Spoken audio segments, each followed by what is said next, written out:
ಶ್ರೀ ಗುರುಭ್ಯೋ ನಮಃ ಹರಿ ಓಂ ಪೂಜ್ಯಾಯ ರಾಘವೇಂದ್ರಾಯ ಸತ್ಯಧರ್ಮರತಾಯ ಚ ಭಜತಾಂ ಕಲ್ಪವೃಕ್ಷಾಯ ನಮತಾಂ ಕಾಮಧೇನವೇ. ಸಮಸ್ತ ಶ್ರೀ ಸರಳ ಪರಿಹಾರ ಜ್ಯೋತಿಷಾಲಯ ಸದಸ್ಯರೆಲ್ಲರಿಗೂ ಈ ನಿಮ್ಮ ರಾಘವೇಂದ್ರ ಹರಿತ ಸಗುರುಜಿ ಮಾಡುವ ನಮಸ್ಕಾರಗಳು. ಸಮಸ್ತ ಕುಲಬಾಂಧವರಿಗೆ SSP ಜ್ಯೋತಿಷಾಲಯ ಯೂಟ್ಯೂಬ್ ಚಾನಲ್ಗೆ ಸ್ವಾಗತ ಸುಸ್ವಾಗತ ಕೋರುತ್ತಾ ಈ ದಿನ ನಾವು ಸಾಪ್ತಾಹಿಕ ಭವಿಷ್ಯ ಇದೇ ಆಗಸ್ಟ್ 23ರಿಂದ 29ನೇ ತಾರೀಕುವರೆಗೂ ದ್ವಾದಶ ರಾಶಿಗಳಾದ ಮೇಷರಾಶಿಯಿಂದ ಮೀನ ರಾಶಿಯವರೆಗೂ ಯಾವೆಲ್ಲ ಫಲಾಫಲಗಳು ಇವೆ, ಅನುಕೂಲತೆ ಏನು ಅನಾನುಕೂಲತೆ ಏನು ಹಾಗೂ ಪರಿಹಾರಗಳು ಯಾವೆಲ್ಲ ರೀತಿಯಲ್ಲಿರುತ್ತೆ ಈ ಒಂದು ಸಾಪ್ತಾಹಿಕ ಭವಿಷ್ಯದಲ್ಲಿ ತಿಳಿದುಕೊಳ್ಳೋಣ. ಅದಕ್ಕಿಂತ ಮುಂಚಿತವಾಗಿ ಇನ್ನೂ ನಮ್ಮ ಚಾನಲ್ಗೆ ನೀವು ಸಬ್ಸ್ಕ್ರೈಬ್ ಆಗಿಲ್ಲ ಅಂದರೆ ಸಬ್ಸ್ಕ್ರೈಬ್ ಮಾಡ್ಕೊಳ್ಳಿ. ಇನ್ನೂ ಹೆಚ್ಚಿನ ಆಧ್ಯಾತ್ಮಿಕ ವಿಷಯಗಳು ಈ ಒಂದು ವಾರದಲ್ಲಿ ಅಥವಾ ಬರುವಂತಹ ದಿನಗಳಲ್ಲಿ ತಿಳಿಸಲಾಗುತ್ತೆ ಅಂತ ತಿಳಿಸುತ್ತಾ ಬನ್ನಿ. ಹಾಗಾದರೆ ಈ ಒಂದು ವಾರದಲ್ಲಿ ಗ್ರಹಗಳ ಸ್ಥಿತಿಗಳು ಯಾವ ರೀತಿಯೆಲ್ಲ ಇದೆ, ಏನು ಸಂಚಾರ ಆಗ್ತಾ ಇದೆ ಎಂಬುದನ್ನು ನೋಡಿದರೆ ಶನಿ ಮಹಾರಾಜರು ವಕ್ರಿಯರಾಗಿ ಮೀನ ರಾಶಿಯಲ್ಲಿ ನಡೀತಾ ಇದೆ. ರಾಹು ಕುಂಭರಾಶಿಯಲ್ಲಿದ್ದಾರೆ, ಕೇತು ಸಿಂಹ ರಾಶಿಯಲ್ಲಿದ್ದಾರೆ, ಅದೇ ರೀತಿಯಾಗಿ ಕುಜ ಮಿಥುನ ರಾಶಿಯಲ್ಲಿದ್ದಾರೆ, ಗುರು ಕರ್ಕಾಟಕ ರಾಶಿಯಲ್ಲಿದ್ದಾರೆ, ಕೇತು ರವಿ ಬುಧ ಇವರು ಸಿಂಹ ರಾಶಿಯಲ್ಲಿದ್ದಾರೆ, ಶುಕ್ರ ಕನ್ಯಾ ರಾಶಿಯಲ್ಲಿ ಇದ್ದಾರೆ. ಸೊ ಇಲ್ಲಿ ಬುಧನ ಒಂದು ಸಂಚಾರ ತುಂಬ ಈ ಒಂದು ವಾರದಲ್ಲಿ ಒಳ್ಳೆಯ ಫಲಿತಾಂಶವನ್ನು ನೀಡುವಂಥದ್ದಾಗುತ್ತೆ. ಅದೇ ರೀತಿಯಾಗಿ ಈ ಒಂದು ವಾರದ ವಿಶೇಷ ದಿನಗಳಂತ ನೋಡೋದಾದರೆ ಶ್ರಾವಣ ಪುತ್ರದ ಏಕಾದಶಿ ಇದೇ ಭಾನುವಾರ ಇದೆ. ಅದೇ ರೀತಿ ಹೈಗ್ರೀವ ಜಯಂತಿ 27ನೇ ತಾರೀಕಿದೆ. 28ನೇ ತಾರೀಕು ಹುಣ್ಣಿಮೆ ಬರುವಂಥದ್ದಾಗತ್ತೆ. ರಕ್ಷಾ ಬಂಧನ ಇದೆ.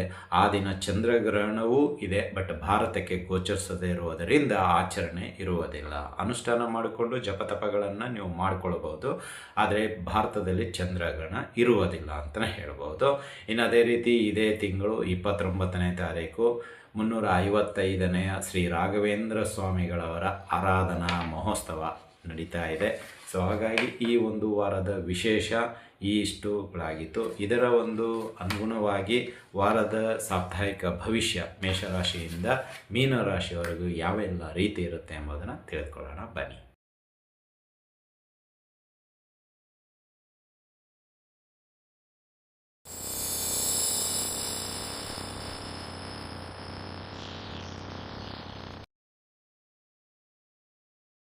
ರಾಶಿಗಳಲ್ಲಿ 10ನೇ ರಾಶಿಯಾಗಿರತಕ್ಕಂತಹ ಮಕರ ರಾಶಿ. ಈ ಮಕರ ರಾಶಿಯವರಿಗೆ ಈ ವಾರದ ಸಾಪ್ತಾಹಿಕ ಭವಿಷ್ಯ ನೋಡೋದಾದರೆ ಕೆಲವು ಕೌಟುಂಬಿಕವಾಗಿ, ಕೆಲವು ವೈಯಕ್ತಿಕವಾಗಿ, ಕೆಲವು ರಾಜಕೀಯವಾಗಿ, ಕೆಲವು ಧಾರ್ಮಿಕವಾಗಿ ಈ ಕೆಲವು ವಿಷಯಗಳಿಗೆ ನೀವು ಜಾಸ್ತಿ ಇನ್ವಾಲ್ವ್ಮೆಂಟ್ ಇರುತ್ತೆ. ಅಂದರೆ ನೀವು ಅದರ ಒಂದು ವಿಷಯಕ್ಕೆ ಅನುಗುಣವಾಗಿ ಕೆಲಸ ಮಾಡುವಂತಹ ಹಂತ ಬರುವಂಥದ್ದಾಗತ್ತೆ ಈ ವಾರ ಅಂತಲೇ ಹೇಳ್ಬೋದು. ಇನ್ನು ಅದೇ ರೀತಿಯಾಗಿ ನಿಮಗೆ ಈ ವಾರ ಕೆಲವು ಗಣ್ಯಾತಿ ವ್ಯಕ್ತಿಗಳ ಒಂದಿಷ್ಟು ಪರಿಚಯ ಕೂಡ ಆಗುವಂಥದ್ದಾಗತ್ತೆ ಈ ವಾರ ಅಂತಲೇ ಹೇಳ್ಬೋದು. ಆ ಒಂದು ವಿಷಯಕ್ಕೆ ಅನುಗುಣವಾಗಿ ಈ ವಾರ ಯಾವೆಲ್ಲ ರೀತಿ ಇರುತ್ತೆ ಎಂಬುದನ್ನು ನೋಡೋಣ ಬನ್ನಿ. ಇಲ್ಲಿ ಒಂದು ಉದ್ಯೋಗದಲ್ಲಿ ನಿಮಗೆ ಕೆಲಸದ ಒತ್ತಡ ಜಾಸ್ತಿ ಆಗುತ್ತೆ. ಅಂದರೆ ಹೋದ ವಾರದ ಕೆಲವು ಪೆಂಡಿಂಗ್ ಕೆಲಸಗಳ ಜೊತೆಗೆ ಈ ವಾರವೂ ಕೂಡ ಕೆಲಸ ಕಂಟಿನ್ಯೂ ಮಾಡಬೇಕಾಗತ್ತೆ. ಹಾಗಾಗಿ ಸಮಯ ಸಾಲದು. ಅಂದರೆ 9ರಿಂದ 6 ಮಾಡಿದ್ರೂ ಸಾಲದೇ ಇರುವಂಥ ಸಮಯ ಮಕರ ರಾಶಿಯವರಿಗೆ. ಅಂದರೆ ತುಂಬ ಒತ್ತಡ ಇರುತ್ತೆ, ಪ್ರಿಯಾರಿಟಿ ಜಾಸ್ತಿ ಇರುತ್ತೆ, ಮಾಡಲೇಬೇಕು ಅನಿವಾರ್ಯತೆ ಇರುತ್ತೆ. ಎಷ್ಟು 2 ಕೈ ಸಾಲದು, ಏನು ಮಾಡಬೇಕು? ಹಾಗಾಗಿ ನೀವೇನು ಮಾಡ್ತೀರಾ, ಮನೆಗೆ ಕೆಲವು ಕುಟುಂಬ ಸದಸ್ಯರ ಸಹಾಯ ಕೇಳ್ಬೋದು ಅಥವಾ ನಿಮ್ಮ ಫ್ರೆಂಡ್ಸ್ ಸಹಾಯ ಕೇಳ್ಬೋದು. ಅವರ ಒಂದು ಮುಖಾಂತರ ಈ ವಾರ ನಿಮ್ಮ ಕೆಲಸ ಕಾರ್ಯಗಳನ್ನು ಸಾಧನೆ ಮಾಡಿಕೊಳ್ಳಲು ಅನುಕೂಲವಾಗುತ್ತೆ. ಇಲ್ದಿದ್ರೆ ಏನಾಗುತ್ತೆ, ಬರ್ಡನ್ ಆಗುತ್ತೆ ಅಥವಾ ಏನಂದರೆ ಎಲ್ಲ ತಲೆ ಮೇಲೆ ಬಂದು ಕೂತ್ಕೊಂಡಂಗೆ ಆಗುತ್ತೆ. ಸೊ ಸಮಸ್ಯೆ ದೊಡ್ಡದಾಗುವಂಥ ಅವಕಾಶಗಳು ಇದೆ. ಹಾಗಾಗಿ ನಾವು ಹೇಳೋದಿಷ್ಟೇ, ಸಣ್ಣ ಪುಟ್ಟ ಸಮಸ್ಯೆಗಳನ್ನು ಕಡಿಮೆ ಪ್ರಮಾಣದಲ್ಲಿದ್ದಾಗ ಬಗೆಹರಿಸ್ಕೊಳ್ಳೋದು ಉತ್ತಮ. ಏನು ನಾವು ಮುಂಚೆ ಹೇಳಿದ್ದೀವಲ್ಲ, ಅಲ್ಲಿ ಆಗದೇ ಇರೋದನ್ನು ಮನೆಯ ಕುಟುಂಬ ಸದಸ್ಯರ ಸಹಕಾರದಿಂದ ಅಥವಾ ಆತ್ಮೀಯರ ಒಂದು ಸಹಕಾರದಿಂದ ಆ ಕೆಲಸವನ್ನು ಪೂರ್ಣವಾಗಿ ಮುಗಿಸ್ಕೊಳ್ಳೋದು ಉತ್ತಮ. ಇಲ್ಲದೇ ಇದ್ದರೆ ಒಟ್ಟಿಗೆ ಬಂದು ನಿಮಗೆ ತಿಂಗಳ ಕೊನೆ ಭಾಗದಲ್ಲಿ ಏನು ಮಾಡಬೇಕು ಅಂತ ತೋರಿಸೋದಿಲ್ಲ. ಇದರಿಂದ ಕೋಪ, ತಾಪ, ಕೆಲವು ವೈರಾಗ್ಯ ಬರುವಂಥದ್ದು ಸಹಜ ಆಗುತ್ತೆ ಅಂತಲೇ ಹೇಳ್ಬೋದು. ವಿಚಾರ ಮಾಡಿ ಇವತ್ತಿನ ಕೆಲಸ ಇವತ್ತೇ ಮುಗಿಸೋದು ತುಂಬ ಉತ್ತಮ ಅಂತ ನಮ್ಮ ಅಭಿಪ್ರಾಯ ಅಷ್ಟೇ. ಇನ್ನು ವ್ಯಾಪಾರ ದೃಷ್ಟಿಯಲ್ಲೂ ನೋಡೋದಾದರೂ ಇದೇ ರೀತಿ ಇರುತ್ತೆ. ಅಂದರೆ ಕೆಲವೊಮ್ಮೆ ಬೇಡದೇ ಇರೋ ವಿಚಾರಕ್ಕೆ ತುಂಬ ಸಮಯವನ್ನು ಮೀಸಲಿಡ್ತೀರ, ಕೆಲವು ಬೇಕಾಗಿರುವ ಸಮಯಕ್ಕೆ ಏನು ಮಾಡಲಿಕ್ಕೆ ಸಾಧ್ಯ ಆಗೋದಿಲ್ಲ. ವ್ಯಾಪಾರದಲ್ಲಿ ಸ್ವಲ್ಪ ತರ್ಕಬದ್ಧವಾದ ವಿಚಾರಗಳಿಗೆ ಸಮಯ ಮೀಸಲಿಡ್ತೀರ, ಬೇಕಾಗಿರುವಂಥ ಒಂದು ಇದಕ್ಕೆ ನೀವು ಏನೂ ಮಾಡೋದಿಲ್ಲ. ಇದರಿಂದ ಸ್ವಲ್ಪ ನಿಮಗೆ ತೊಂದರೆ ಆಗುವಂಥದ್ದಾಗುತ್ತೆ ವ್ಯಾಪಾರಕ್ಕೆ. ಹಾಗಾಗಿ ವ್ಯಾಪಾರ ದೃಷ್ಟಿಯಲ್ಲಿ ವ್ಯಾಪಾರಗೋಸ್ಕರನೇ ನೀವು ವಿಚಾರ ಮಾಡೋದು ತುಂಬ ಉತ್ತಮ ಅಂತ ಹೇಳ್ಬೋದು. ಇನ್ನು ಅದೇ ರೀತಿಯಾಗಿ ಆರ್ಥಿಕವಾಗಿ ನೋಡೋದಾದರೆ, ಆರ್ಥಿಕವಾಗಿ ನಿಮಗೆ ಹಳೆಯ ಕೆಲವು ಸಾಲಗಳಿಂದ ಮುಕ್ತಿ ಹೊಂದುತ್ತೀರ. ಸಣ್ಣ ಪುಟ್ಟ ಸಾಲಗಳಿರ್ತಾವಲ್ಲ, ಅದರಿಂದ ಮುಕ್ತಿ ಆಗುವಂಥದ್ದಾಗುತ್ತೆ. ಆದಾಯದ ಮೂಲ ಏರಿಕೆ ಇದೆ, ಆದರೆ ಕೈಯಲ್ಲಿ ನಿಂತೋದಿಲ್ಲ. ಯಾಕೆಂದರೆ ಅದೇ ಹೇಳಿದ್ನಲ್ಲ, ಈ ಸಣ್ಣ ಪುಟ್ಟ ಸಾಲಗಳಿಂದ ಮುಕ್ತಿ ಆಗ್ತೀರ. ಅಂದರೆ ಒಂದು ಸ್ವಲ್ಪ 50% ಟೆನ್ಷನ್ನಿಂದ ಫ್ರೀ ಆಗಿರ್ತೀರ. ಈ ಸಾಲ ಬಾಧೆ ಅಥವಾ ಅವರು ನಾವು ಏನೋ ಒಂದು ಮಾತಾಡಿ ಇದರಿಂದ ಮನಸ್ಸಿಗೆ ಸ್ವಲ್ಪ ಬೇಜಾರಾಗಿಬಿಡುತ್ತೆ. ಏನು ಮಾತಾಡಿದ್ದೀನಿ ಎಂಬುದು ಗೊತ್ತಾಗೋದಿಲ್ಲ. ಸೊ ಹಾಗಾಗಿ ಆರ್ಥಿಕವಾಗಿ ಆದಾಯ ಇದ್ರೂ ಹಳೆಯ ಸಾಲಗಳನ್ನು ನೀವು ಮುಕ್ತಿ ಮಾಡ್ಕೊಳ್ತಾ ಇರೋದರಿಂದ ಕೈಯಲ್ಲಿ ಏನೂ ನಿಲ್ಲೋದಿಲ್ಲ. ಮತ್ತು ಸ್ವಲ್ಪ ತೊಂದರೆ, ಖರ್ಚುಗಳನ್ನು ನೀವು ನಿಭಾಯಿಸಲು ಸಾಧ್ಯವಾಗೋದಿಲ್ಲ ಅಂತಲೇ ಹೇಳ್ಬೋದು. ಇನ್ನು ಅದೇ ರೀತಿ ಕುಟುಂಬ ಮತ್ತು ದಾಂಪತ್ಯ ಜೀವನದಲ್ಲಿ ಬರೋದಾದರೆ, ಆರ್ಥಿಕವಾಗಿ ಜಗಳಗಳು ಆಗುವಂಥದ್ದಾಗುತ್ತೆ ಕುಟುಂಬದಲ್ಲಿ. ಅಂದರೆ ಸಮಯ ಸಂದರ್ಭಕ್ಕನುಗುಣವಾಗಿ ಎಲ್ಲರಿಗೂ ದುಡ್ಡು ಬೇಕು, ಬಟ್ ಆ ದುಡ್ಡನ್ನು ನೀವು ನಿಮ್ಮ ಸಣ್ಣ ಪ್ರಮಾಣದ ಸಾಲಗಳನ್ನು ಮುಟ್ಟಿಸಲು ಉಪಯೋಗ ಮಾಡ್ಕೊಂಡಿರ್ತೀರ. ಇಲ್ಲಿ ಮನೆಯಲ್ಲಿ ಅನಿವಾರ್ಯತೆ ಇರುತ್ತೆ. ಕೆಲವು ದವಸ ಧಾನ್ಯಗಳಾಗಿರ್ಬೋದು, ಬಟ್ಟೆಗಳಾಗಿರ್ಬೋದು, ಅಥವಾ ದಿನನಿತ್ಯದ ಹಾಲು ಮೊಸರು ಅಂತೀವಲ್ಲ, ಇದಕ್ಕೆ ಸ್ವಲ್ಪ ತೊಂದರೆ ಬೀಳುವಂಥದ್ದು ಇರುತ್ತೆ. ಸೊ ಅವರು ಕೂಡ ಅದನ್ನು ಹೈಲೈಟ್ ಮಾಡಿ ನಿಮ್ಮ ಹತ್ರ ಡಿಸ್ಕಸ್ ಮಾಡುವಂಥದ್ದಾಗತ್ತೆ. ಇದರಿಂದ ನಿಮ್ಮಿಬ್ಬರ ಮಧ್ಯೆ ಸ್ವಲ್ಪ ವಾದ ವಿವಾದಗಳು ಎತ್ತರ ಹಂತಕ್ಕೆ ಹೋಗುವಂಥದ್ದಾಗ್ಬೋದು. ಮನಸ್ತಾಪಗಳು ಅತಿಯಾಗಿ ಮಕರ ರಾಶಿಯವರಿಗೆ ಈ ಒಂದು ವಿಷಯಕ್ಕೆ ಅನುಗುಣವಾಗಿ ಕಾಡುವಂಥದ್ದಾಗುತ್ತೆ ಅಂತಲೇ ಹೇಳ್ಬೋದು.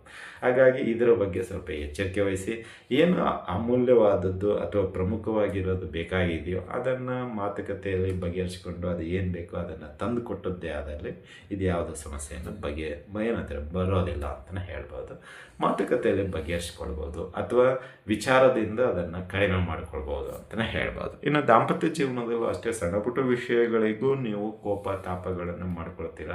ಇದರಿಂದ ಗಂಡು ಹೆಣ್ಣು ಸ್ವಲ್ಪ ಏನೋ ವ್ಯತ್ಯಾಸದೊಂದಿಗೆ ಮನಸ್ತಾಪ ಬರುತ್ತೆ. ಏನೋ ನೀವು ಮಾತು ಬಿಡೋದು ಆಗಿರ್ಬೋದು, ಮಾಡಲಿಕ್ಕೆ ಹೋಗಬೇಡಿ. ಏನೇ ಇದ್ರೂ ವಾದ ಮಾಡಿ ಕೊನೆಯಲ್ಲಿ ಯಾರಾದರೂ ಸೋಲ್ಬೇಕು, ಸೋತವರು ನೆಕ್ಸ್ಟ್ ಗೆಲ್ಲಲಿಕ್ಕೆ ಪ್ರಯತ್ನ ಮಾಡಿ, ಅಷ್ಟೇ ನಾವು ಹೇಳೋದು. ಅಂದರೆ ವ್ಯಾಲಿಡ್ ಪಾಯಿಂಟು ವ್ಯಾಲಿಡ್ ಕ್ವಶನ್ನ ತಯಾರು ಮಾಡಿಕೊಂಡು ಮುಂದಿನ ಒಂದು ಸಲ ಮಾತುಕತೆ ಮುಗಿಸ್ಕೊಳ್ಳಿ. ಆದರೆ ಅದನ್ನೇ ನಾನು ಸೋತ್ಬಿಟ್ಟೆ ಅಂತ ಮಾನಸಿಕ ಮಾಡ್ಕೊಳ್ಳಿಕ್ಕೆ ಹೋಗಬೇಡಿ, ಅಥವಾ ನಾನು ತಪ್ಪು ಮಾಡಿದೆ ಅನ್ನೋದು ಬೇಡ, ಅಥವಾ ಅವರು ನನ್ನ ತಪ್ಪನ್ನು ಒಂದು ರೀತಿಯಲ್ಲಿ ವ್ಯಂಗ್ಯ ಅಥವಾ ಇವರಿಗೆ ಗೊತ್ತಾಗೋದಿಲ್ಲ ಅನ್ನೋ ರೀತಿ ಅಪಹಾಸ್ಯ ಮಾಡೋದು ಬೇಡ. ನೀವೇ ಒಂದೊಂದಾಗಿ ತಿದ್ದಿಕೊಂಡು ಮುಂದುವರಿಸ್ಕೊಂಡು ಹೋಗೋದು ತುಂಬ ಉತ್ತಮ ಅಂತಲೇ ಹೇಳ್ಬೋದು.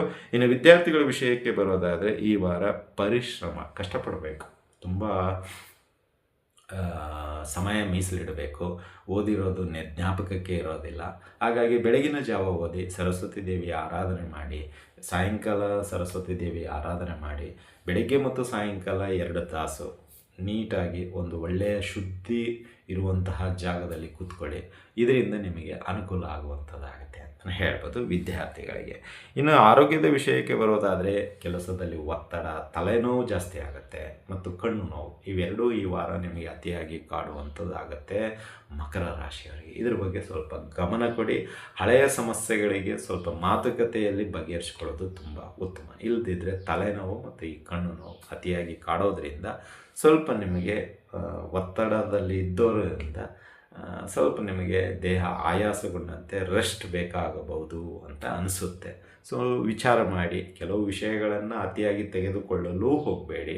ಮಾತುಕತೆಯಲ್ಲಿ ಬಗೆಹರಿಸಿಕೊಳ್ಳೋದು ತುಂಬ ಉತ್ತಮ ಅಂತಲೇ ಹೇಳ್ಬೋದು. ಇನ್ನು ಈ ವಾರದ ಶುಭ ದಿನಗಳ ವಿಷಯಕ್ಕೆ ಬರೋದಾದರೆ, ಬುಧವಾರ ಗುರುವಾರ ಈ 2 ದಿನಗಳು ನಿಮಗೆ ಅನುಕೂಲಕರವಾದ ವಾರಗಳು.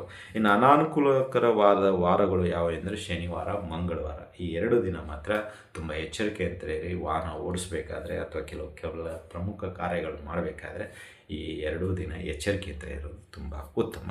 ಇನ್ನು ಅದೇ ರೀತಿಯಾಗಿ ನಿಮ್ಮ ರಾಶಿಗೆ ಅಧಿಪತಿ ಶನಿ, ಸೊ ಹಾಗಾಗಿ ಶನಿದೇವರ ಆರಾಧನೆ ಮಾಡಿ ಶನಿದೇವರ ಸ್ತೋತ್ರ ಅಷ್ಟೋತ್ತರ ಮತ್ತು ಬಡ ಮತ್ತು ಅಂಗವಿಕಲರು ಮತ್ತು ಹಿರಿಯ ಜೀವಿಗಳಿಗೆ ಅನ್ನದಾನ, ದವಸ ಧಾನ್ಯ ಅಥವಾ ಹಣ್ಣುಗಳು ಅಥವಾ ಮೆಡಿಸಿನ್ನು ಏನು ಬೇಕೋ ಅದನ್ನು ಸಹಾಯ ಮಾಡಿ ಯಥಾಭಕ್ತಿ ಯಥಾಶಕ್ತಿ. ಇದರಿಂದ ನಿಮ್ಮ ಹಳೆಯ ವಿಷಯಗಳಾಗಿರ್ಬೋದು.